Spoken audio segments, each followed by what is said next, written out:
সার্টিফিকেটের নাম মাওলানা না, এই কলবে গুনাহ না থাকার নাম মাওলানা।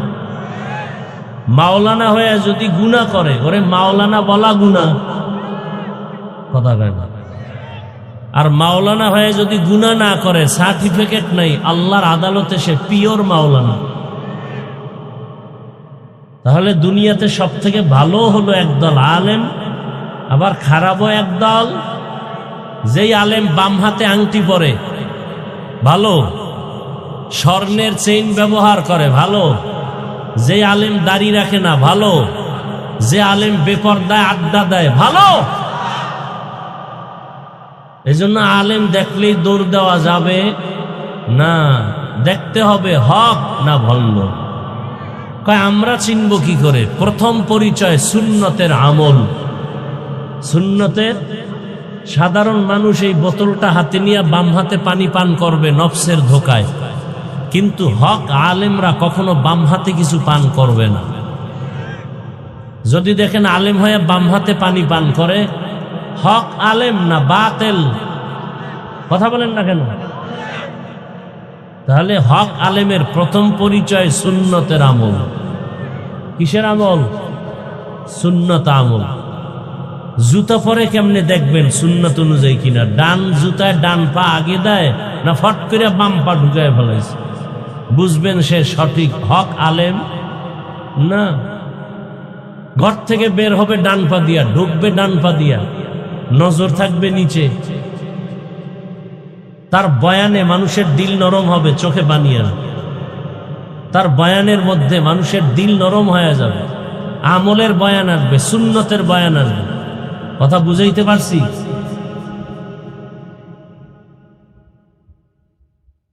হ্যাঁ, ইসলামে যখন যেটা রসুল করছেন প্রেক্ষাপট অনুযায়ী সেটাই করতে হবে। রসুল দাওয়াতের কাজ করছেন, আপনাকেও করতে হবে। প্রয়োজনে রসুল জিহাদের ময়দানে গেছেন, আপনাকেও। তার মানে নামাজ রোজা বাদ দিয়া। হ্যাঁ,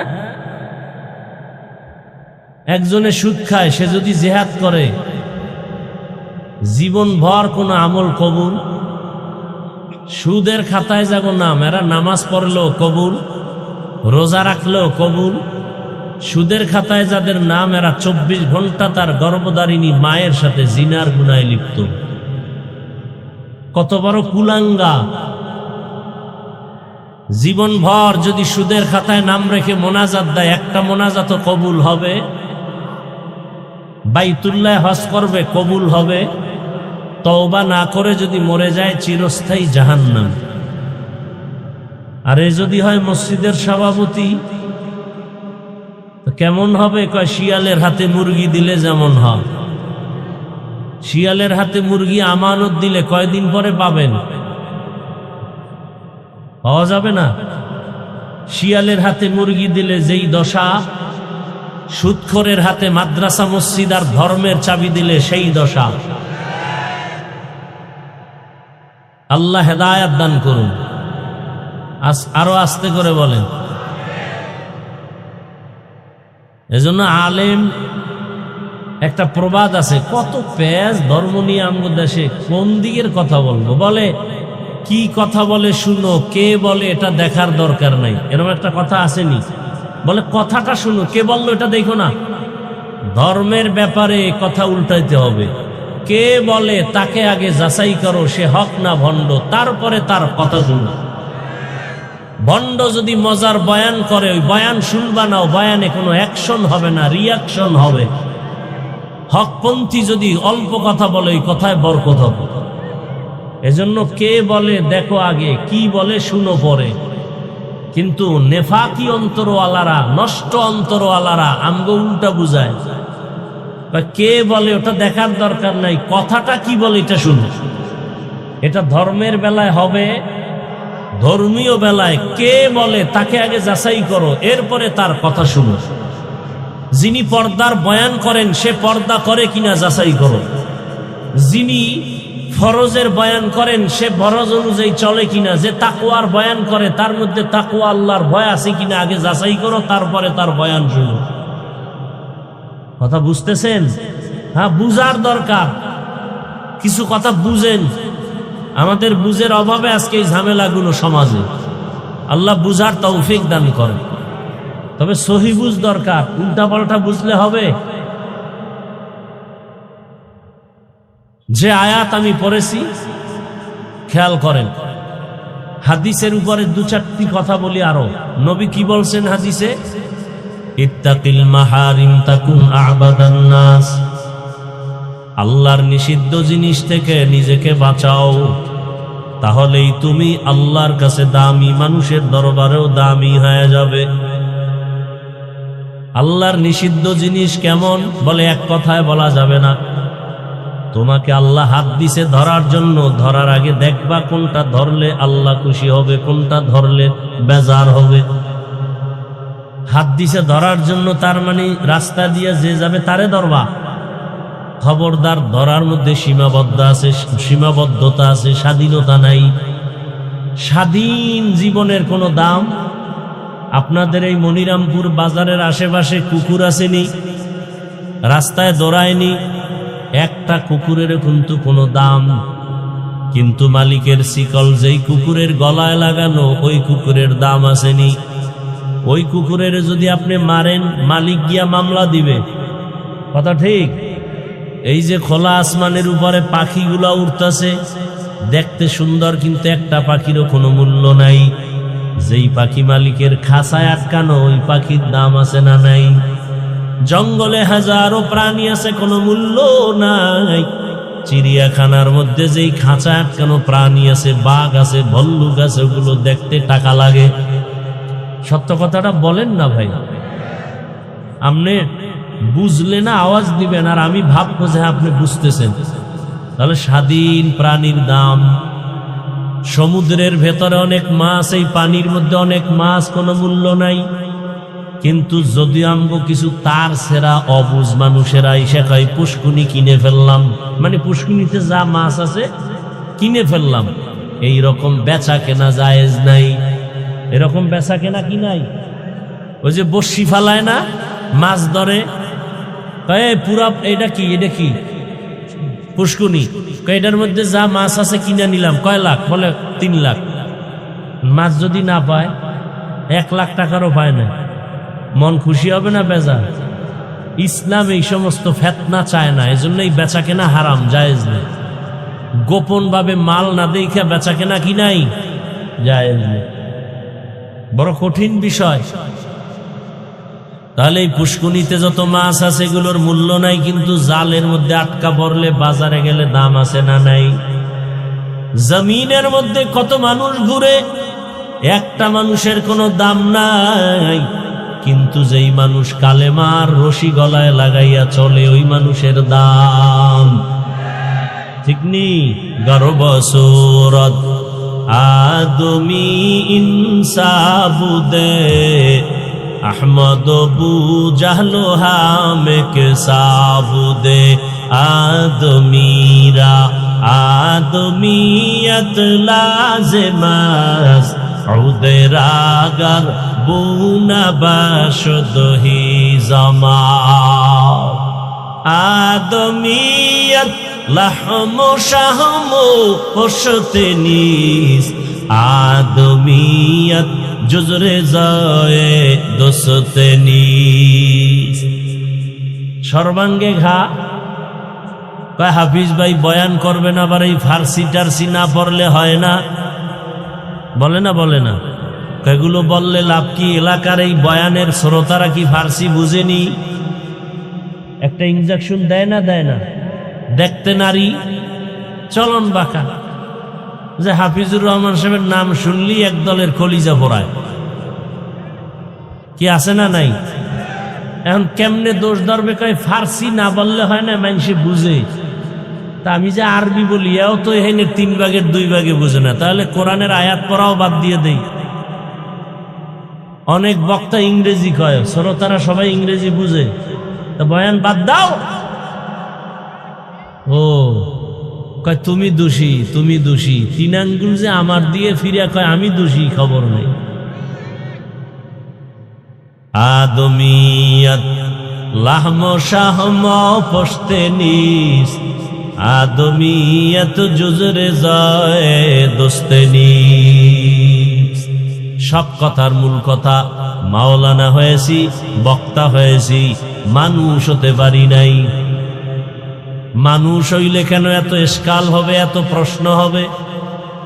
মানুষ ছিলেন পটিয়া মাদ্রাসার বানী আজিজুল হক মুফতি সাহেব, মানুষ ছিলেন চরমনের সৈয়দ ইসহাক, মানুষ ছিলেন উজানির কারি ইব্রাহিম, মানুষ ছিলেন জমিনের মধ্যে শাহজালাল শাহবরান, মানুষ ছিলেন এই জমিনের মধ্যে হাজী শরিয়তুল্লাহ রহমাতুল্লাহ আলাই, মানুষ ছিলেন শামসুল হক ফরিদপুরি রহমাতুল্লাহ আলাই।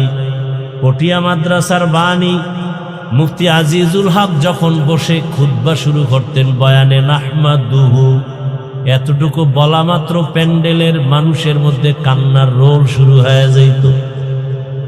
এরা ছিলেন মানুষ, দেখলেই অন্তরে পরিবর্তন। এরকম কিছু আল্লাহওয়ালা জমিনে আছে যাদের দেখলে আর গুনাহ করতে মনে চায় না, কি? আবার এমনও কিছু আল্লাহওয়ালা আমগো দেশে আছে শুধু অলি না অলিকুল শিরোমণি, প্রস্রাব করে লয় না বাণী। এরা আবার সাইনবোর্ড লাগায় মুজাদ্দিদে জামান, আন্তর্জাতিক বেঈমান। এগো দরবারে গেলে এগো দেখলে বিড়িখোরের মন চায় গাঞ্জাদরি, কি? কারণ পীরেরও দাড়ি নাই, মুরিদেরও দাড়ি নাই। আবার এমনও আল্লাহওয়ালা আছে যাদের চেহারা দেখলে মনে হয় আর জীবনে বিড়ি টানবো না, এমন নাই? আউলিয়ারা কারে উকবা ইখতিয়ার, জাহেলারা কারে দুনিয়া ইখতিয়ার। মাইলে মোমেন সোয়ে মোমেন মিশাওয়াত, মাইলে কাফির সোয়ে কাফির মিশাওয়াত। আল্লাহ তাআলা বলেন, আল্লাহর নিষিদ্ধ জিনিস থেকে নিজেকে বাঁচাও। এই ওয়াজ করার উদ্দেশ্য কি? এই যে আপনারা ওয়াজ মাহফিল দিচ্ছেন, আসল উদ্দেশ্য হওয়া উচিত কি? আর আপনাদের উদ্দেশ্য কি? কমিটি ওয়াজ দিছে 13তম, কয় বছর? 26তম, তম হইতেছে, কিন্তু কমিটির দাড়ি নাই। কিও দাড়ি নাই কেন? ওয়াজ তো পাবলিকের জন্য, আমগো জন্য। আমরা তো পাবলিকের হেদায়েতের জন্য ওয়াজ দেই, আমগো কমিটির হেদায়েতের জন্য ওয়াজ দেই না। এজন্য দেখেন না, জুমার বয়ান শুনে মসজিদে মুসল্লির জায়গা হয় না, কত লোক নামাজ ধইরা ফেলছে। কিন্তু কমিটির দায়িত্বরা ইমাম সাহেবের সামনে বইয়া কথা কয়, বয়ান শুনে না, সুন্নত পড়ে না, আছে না নাই? কয় ইমাম সাহেবের বয়ান তো মুসল্লিদের জন্য, আমরা কি মুসল্লিনি? আমরা তো নেতা, আমগো কথায় পুরা ইমাম চলতে বাধ্য, আমাদের কথায় মসজিদ চলবে, মুসল্লিরা চলবে, আছে না নাই? উদ্দেশ্য হওয়া উচিত কি? প্রত্যেকটা ওয়াজের উদ্দেশ্য হবে বান্দার সাথে আল্লাহর সম্পর্ক গভীর করে দেওয়া, তাআল্লুক মা আল্লাহ। কেন আল্লাহ দুনিয়ায় পাঠাইলেন? কেন আসলাম? আবার এই দুনিয়া ছেড়ে কোথায় যাব? কি কাজের জন্য আল্লাহ পাঠাইছেন? এই চিন্তা করা লাগবে। অনর্থক আমার আল্লাহ একটা গাছও বানান নাই, আসমানের সূর্যটাও আল্লাহ অনর্থক বানান নাই, পিপিলিকা আল্লাহ অনর্থক বানান নাই, মশা আল্লাহ অনর্থক সৃষ্টি করেন নাই। আল্লাহ তাআলা মানুষটাকে কেন অনর্থক বানাবেন?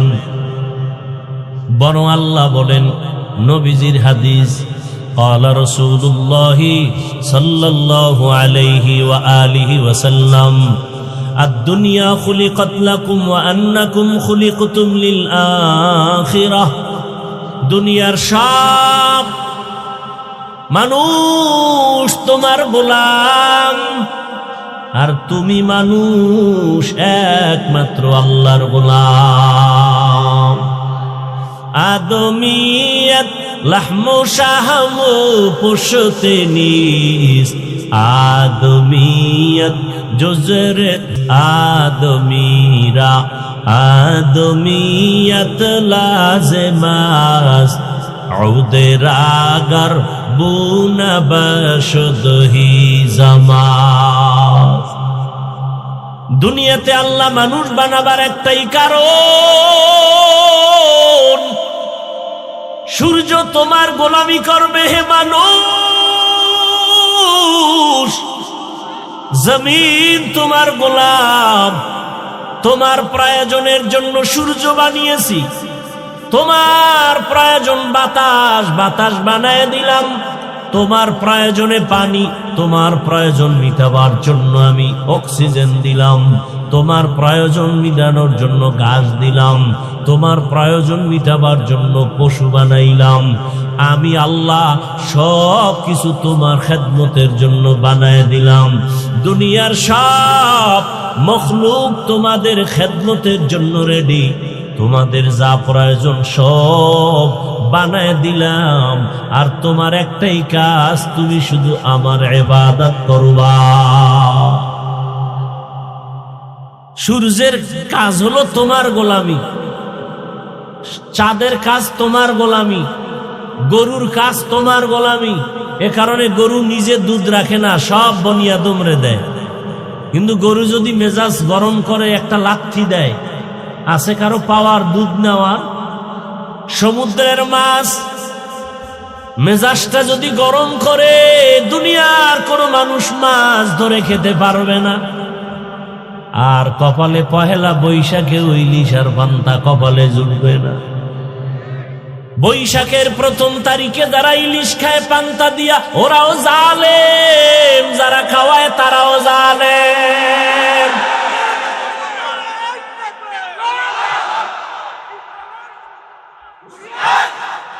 ভাইরা আমার, ইলিশ পান্তা আজকে খাও, নিষেধ আছে?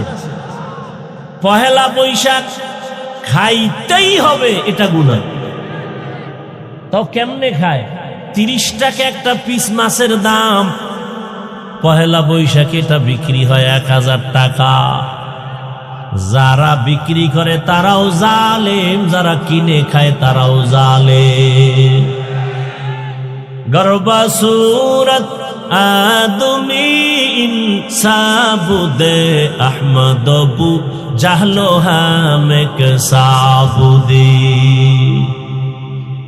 এরে দুনিয়ার উম্মত, এরে আমার কলিজার যুবক, পর্দার আড়ালের মা বোনেরা, বৃদ্ধ বাবাজি, স্বাধীন জীবনের কোনো মূল্য নাই। আল্লাহ দুটো পাও দিয়েছেন, হাঁটো। তার মানে যেখানে মনে চায় সেখানে হাঁটবা, সেখানেও কিন্তু হাঁটার বেলায় স্বাধীনতা নাই, আছে না? আল্লাহ এরিয়া দিছে, এর বাইরে যাওয়া যাবে। হাত দিছে ধরার জন্য, মনে যা চায় তাই ধরবা না, স্বাধীনভাবে ধরা যাবে না। আল্লাহর আইনে যেটা হালাল সেটা ধরবা, আল্লাহর আইনে যেটা হারাম সেটা ধরা যাবে না। কি ভালো করে বুঝো, চোখ দিছে দেখার জন্য, স্বাধীনভাবে দেখা যাবে না, সীমাবদ্ধ আছে। এই চোখ দিয়া মোবাইলে তাকায়া তাকায়া কবিরা গুনাহ দেখবা, এজন্য চোখ দেয় নাই। ও বান্দা, চোখ দিয়া মায়ের চেহারা দিয়ে তাকাও, কলিজার বাবার চেহারা দেখো, সওয়াব। আল্লাহর প্রিয় বান্দা উলামায়ে কেরামের চেহারা দেখো, সওয়াব। বাইতুল্লাহ দেখবা, সওয়াব। আল্লাহর কালামটা খুইলা খুইলা তাকায় তাকায় দেখবা, আমল নামায় সওয়াব। ই কালামে জিন্দা কুরআনে হাকিম, হিকমতে উ লা ইয়াজাল সুতু কাদিম। মাকে চিনলা, মায়ের জন্য তুমি এখন পাগল। বাবাকে চিনছো তুমি, বাবার জন্য পাগল। বন্ধু একজনকে তুমি আপন বানাইছো, বন্ধুরে তুমি এত ভালোবাসো, ওই বন্ধুর জন্য তুমি এত পাগল। ওই বন্ধুকে না দেখলে তোমার ভালো লাগে না, ওই বন্ধুর সাথে কথা না বললে অন্তর থামে না। কিন্তু বান্দা, ওই বন্ধু তোমার আসল না। তুমি যদি মরিয়া যাও, মোবাইলের নাম্বারটাও ডিলিট করে ফেলবে। কিন্তু তুমি চিন্তা করে দেখছো, মাকে তুমি আপন মনে করছো, মাও আপন না। এই দুনিয়ায় কত মা তার সন্তানের জবাই করে দেয়। বাবারে আপন মনে করছো, বাবা আপন না। এ জমিনে বাবা সন্তানের জবাই করে দেয়। আসেনি বাংলাদেশের ঘটনা? কত বাবা তার আপন মেয়েটাকে হোটেলের মধ্যে নিয়ে বলে, আজকের রাতের জন্য তুই আমার কাছে মেয়ে না, স্ত্রীর সমান। তাহলে তুমি কারে বন্ধু বানাইয়া পাগল হয়ে দৌড়াও? যার পিছনে দৌড়াও, যারে পাগল ভালোবাসো, সে তোমারে আসলে ভালোবাসে না। কিন্তু তুমি চিন্তা করো, তোমার আসল মালিক তোমার যত বড় আপন হোক না কেন, মনের মতো কিছু চাইলে মন ভরিয়া দেয় না। কিন্তু চাওয়ার আগে তোমারে যা দেওয়ার দরকার, এগুলো যিনি দিছে তিনি হলেন আসল। দুনিয়াতে আসার আগে আমার পানির প্রয়োজন দিছেন কে? দুনিয়াতে আসার আগে, আসার পরে আমার রৌদ্রের আলোর প্রয়োজন দিছেন কে? চাওয়ার পর না আগেই?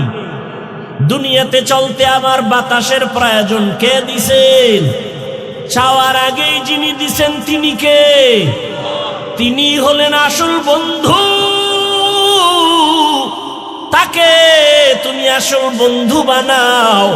কিন্তু সে মালিকের তুমি এখনো পর্যন্ত চিনো না। কেমন দয়ার মালিক! রাতের বেলা ঘুমায় গেছো, মরা অবস্থায় পড়ে গেছো। আমার মাওলা যদি সজাগ না করতেন, ঘুম থেকে আর সজাগ হতে পারতাম না। ও আল্লাহর বান্দারা, আমার আল্লাহ দুনিয়াতে পাঠাইয়া যা প্রয়োজন দিয়েছেন, দুনিয়াতে আসার পরে আমি তুমি হাঁটতে পারতাম না, হাঁটার শক্তি কে দিছেন? দুনিয়াতে আসার পরে দাঁত ছিল নি? সময় মতো দাঁত আমার আব্বা আম্মা দিছেন। কে দিছেন? আল্লাহ দিছেন। চাওয়ার পরে নাকি চাওয়ার আগে? দুনিয়াতে কথা বলার শক্তি ছিল না, আব্বু বলতে পারতাম না, আম্মু বলে ডাকতে পারতাম না। এই ডাকার শক্তি, জবান দিয়া তৌফিকটা কে দিয়েছেন? ওই আল্লাহরে আজকে কেন ভুলিয়ে গেছো? ওই আল্লাহর দেওয়া পানি না থাকলে বাঁচতে পারো না। ওই আল্লাহর দেওয়া সূর্যের আলো বন্ধ হলে চলতে পারো না। আমার দয়ার মাওলার চাঁদের আলো যদি না থাকে, তোমার জীবন বাঁচবে না। আমার মাওলার দেওয়া কত বাতাস তুমি ভোগ করো, ওই মাওলা বাতাস বন্ধ করলে বাঁচতে পারবা না। আমার মাওলা যদি ঘুম থেকে তোমারে সজাগ না করে, উঠতে পারতা না। আমার মাওলা যদি তোমার সামনে গরুটারে দুর্বল না বানায়, তুমি দুধ নিতে পারতা না। আমার মাওলা যদি নদীর মাছগুলো দুর্বল করে না দিত, তুমি ধরতে পারতা না।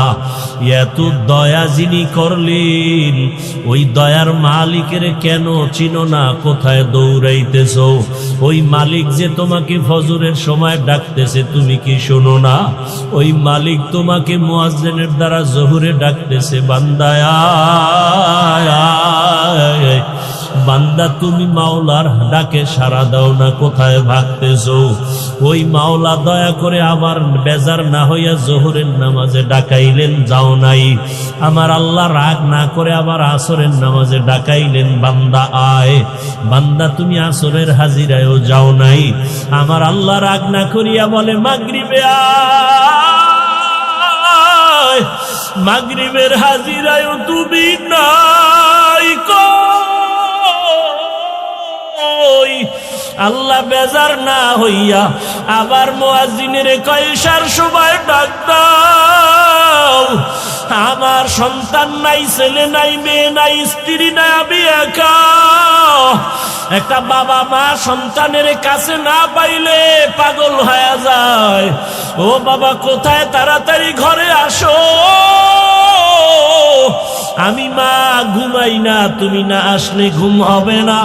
বাবা অপেক্ষা করে, টেলিফোন করে, বাবা আয়, তুই বাজার থেকে ঘরে না আসলে আমার ঘুম হবে না। বারবার টেলিফোন করে। ওই মা বাবার চেয়ে আমার মাওলার মায়া কি আমার আল্লাহ দয়া কইরা ফজরে ডাকে, মুয়াজ্জিন ডাক দাও, আমার বান্দা এসে একটু মসজিদে সেজদা দিবে, আমি কুদরতের কদমটা কপালের নিচে দিয়া দিব। বান্দা এসে বলবে আল্লাহু আকবার, আমার কলিজা কুদরতি ভাবে ঠান্ডা হয়ে যাবে। বান্দা ফজরে আসে না, জোহরে আসে না, মুয়াজ্জিন এত ডাকলো মাগরিবে আসে না, বান্দা মুয়াজ্জিন ডাকার পরে এশায়ও যায় নাই। আমার আল্লাহ যে কত মায়ার মালিক। আমার আল্লাহ বলে এখন আর মুয়াজ্জিনের দিয়া ডাক দেওয়া হবে না, এখন আমি আল্লাহ নিজেই রেডি, আমি নিজেই ডাকার জন্য প্রথম আসমানে আসতেছি। বান্দা কোথায় যাবি? আমার দরজা ছাড়া কোথায় পালাবি? আমার দরজা ছাড়া দয়ার আর দরওয়াজা নাই। আরে আমার রহমতের দরজা ছাড়া বাকি দেখি যেদিকেই যাবি সেদিকেই জাহান্নামের আগুন। আয় বান্দা, আমার রহমতের দরজায় ফিরে আয়, আমার দয়ার দরজায় ফিরে আয়। আল্লাহ তাআলা প্রতিদিন রাতের শেষ ভাগে প্রথম আসমানে আসিয়া ডাকেন। অতিও গভীর হয় রজনী যখন, নীরবে প্রভুর নাম জপিও তখন। প্রভুর করুণা যদি পাইবারে চাও, গভীর রাতে উঠে প্রভুর গুণগান গাও। ও আমার কলিজার যুবক বাবারা, ও বৃদ্ধ বাবাজিরা, ও পর্দার আড়ালের মা বোনেরা, আমি এতক্ষণ আপনাদের সামনে যে বয়ান শুনাইতেছি একবারও কিন্তু বলি নাই আমার মতো হুজুর হইয়া যাও, মাদ্রাসায় গিয়া স্কুল বন্ধ করে লেখাপড়া করো বলি নাই, দাওয়াত তাবলীগে যাও বলি নাই, পীরের কাছে যাও বলি নাই। আমি যে কথাটা বলতে চাই, আমার মাওলাকে ভালো করিয়া চিনো। স্কুলে পড়ো, কলেজে পড়ো, চাকরি করো, ব্যবসা করো, কোনো বাধা নাই। ডাক্তার হও, ইঞ্জিনিয়ার হও, প্রফেসর হও, বাধা নাই। কিন্তু ডাক্তার হইয়া আমার মাওলাকে ভালো করে আপন বানায় নাও। এই জমিনে তোমার মতো কত যুবক ডাক্তার কিন্তু নামাজ ছাড়ে না, কোরআন তেলাওয়াত ছাড়ে না, আছে না নাই? তোমার মতো কত যুবক র্যাব, আর্মি, পুলিশ, বিডিআরের চাকরি করে, দাড়িওয়ালা, নামাজি অভাব নাই। নিজের বিবেকটাকে প্রশ্ন করো, তুমি কেন নামাজ পড়তে পারো না? ও যুবক, তোমার মতো যুবক তাকায় দেখো, ওসি ডিসিএসপির চাকরি করে, নামাজি, তুমি কেন পারো না? তোমার মতো যুবক রাস্তায় গাড়ি চালায়, নামাজ পড়ে, তুমি কেন পারো না? তোমার মতো জেনারেল লাইনের বান্দা ব্যবসা করে, নামাজ পড়ে, তুমি কেন পারো না রে বাবা? ও পর্দার আড়ালের মা বোনেরা, আপনার মতো কত কত মা, কত বোন পর্দা করে, নামাজ পড়ে, স্বামীর মাল হেফাজত করে, আপনারা কেন মার্কেটে ঘুরেন, নামাজ পড়েন না? আমার মাওলার সাথে কেন এত বাহাদুরি? আরে আমার মাওলার দরজা থেকে কোথায় যাবেন? আমার মাওলার দরজা থেকে ভাগার কোনো সুযোগ নাই। আমার আল্লাহ তো আজরাইলকে লাগায় রাখছে পিছনে, ভাগার উপায় নাই। আমার আল্লাহ বারবার ডাকে, রে গোলাম, নামাজে দাঁড়ায় আমাকে ডাক দাও। আমি আল্লাহ ভোর রাত্রে তোমাকে ডাকার জন্য আসছি। এখন সবাই নীরব, ঘরের মানুষও ঘুমায়, গাছের পাখিরাও ঘুমায়, জঙ্গলের পশুরাও ঘুমায়, নদীর মাছও নীরব। এই সময় আমি আল্লাহ নীরবে আসছি বান্দা তোমাকে ডাকার জন্য। এরে কে কি পরিমাণ গুনাহ করছো, হাতের গুনাহ, চোখের গুনাহ, জবানের গুনাহ, সারা রাত মোবাইল তাকায়া তাকায়া চোখ দিয়া গুনাহ করেছো, মোবাইলের দ্বারা গুনাহ করে হাত নাপাক করেছো। আমি আল্লাহ ক্ষমার দরজা দিয়ে ডাকতেছি, আয় আয় বান্দা, তুই আমার কাছে ক্ষমা চাও, আমি আল্লাহ তোর জীবনের সব গুনাহ ক্ষমা করে দিব। কারণ গুনাহ নিয়ে কবরে গেলে জাহান্নামের আগুন এক সেকেন্ডের আযাব সহ্য করা সম্ভব হবে না রে গোলাম। ওই কবরে দুই পার্শ্বের মাটির চাপ সহ্য করতে পারবা না, সূর্যের গরম সহ্য করতে পারো না। ওই অন্ধকার কবরে যাওয়ার পরে তিনটা প্রশ্ন করা হবে। রবের পরিচয় দাও, ধর্মের পরিচয় দাও, রহমতের নবীর পরিচয় দাও।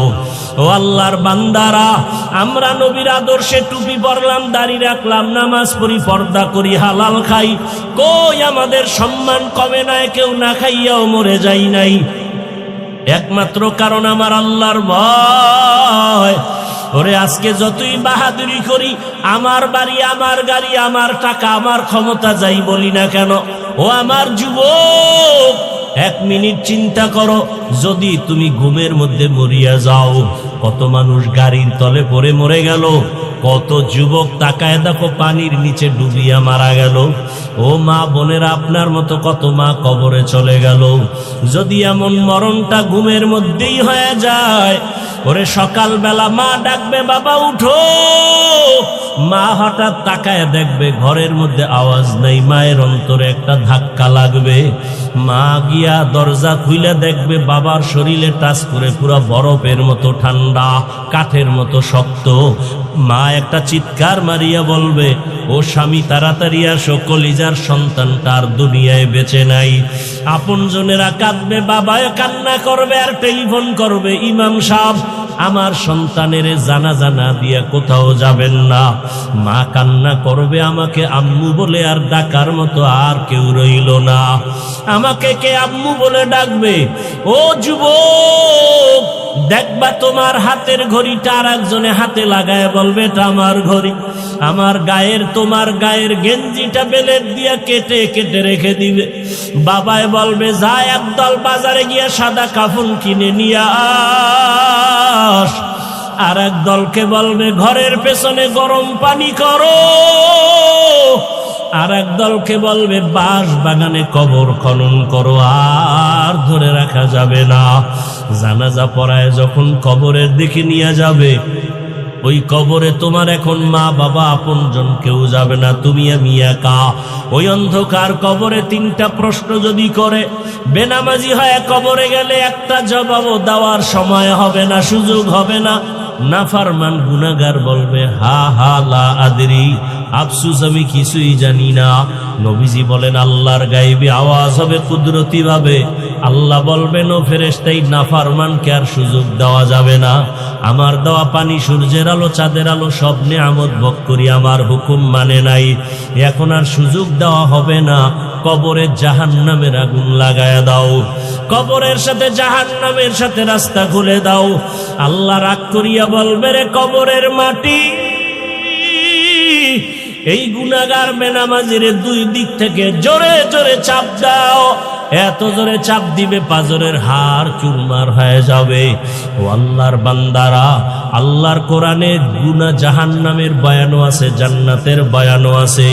আল্লাহর কোরআনের বয়ানে কে জান্নাতে যাবে, কারা জাহান্নামে যাবে, কি কাজ করলে জান্নাত, কি কাজ করলে জাহান্নাম, আল্লাহ কোরআনে বয়ান করেছেন, হাদিসেও নবী বয়ান করেছেন। অতএব এখনো সময় আছে, তওবা করো, আল্লাহর কাছে বিনয়ের সাথে আল্লাহকে বলো।